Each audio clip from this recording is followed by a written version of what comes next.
কি ভেবেছিলাম আর কি হলো?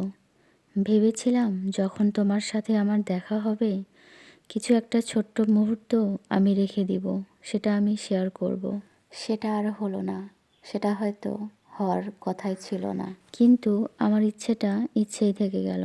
স্বপ্নটা অপূর্ণই থেকে গেল। এজন্য কখনো কোনো স্বপ্ন দেখতে নেই। মনের ভিতর যে স্বপ্নগুলো একটু একটু করে বাসা বাঁধে, সে স্বপ্নগুলো যখন হুট করে ভেঙে যায়, তখন তার মতো কষ্ট আর হয় না। তখন তার মতো মন খারাপ আর কিছুতেই নেই।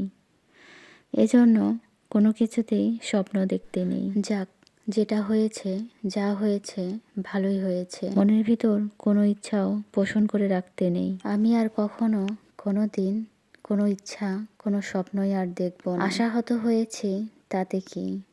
ভালোই তো হয়েছে। অন্তত আমার এটা বোঝা হয়ে গেছে যে এখনও ঠিক আমি আগের মতোই আছি।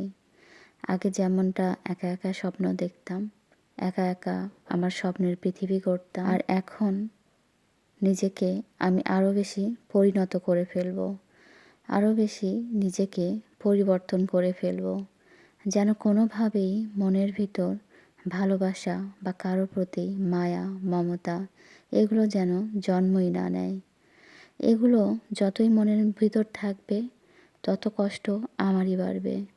এজন্য মনকে আরও বেশি শক্ত করে তুলতে হবে। মনটা এমন হতে হবে যেন কোনো কিছুতেই একটুতেই ভেঙে না পড়ি।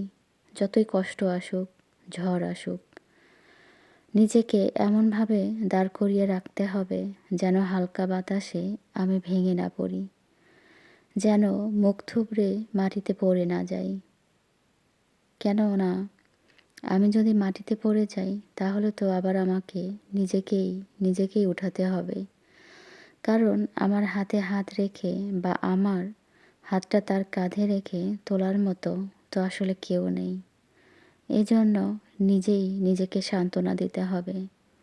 নিজেকেই নিজে সান্ত্বনা দেওয়ার মতো এত বড় ক্ষমতা কিন্তু কারোরই নেই। এটা সবাই পারেও না, সবার পক্ষে সম্ভব না নিজেকেই নিজে সান্ত্বনা দেয়া। কারণ আপনি জানেন, আপনার মন জানে, আপনাকে সান্ত্বনা দেওয়ার মতো আপনার পাশে কেউ নেই। আপনি যদি মাটিতে পড়ে যান, তাহলে আপনাকে ওঠানোর মতো কেউ নেই।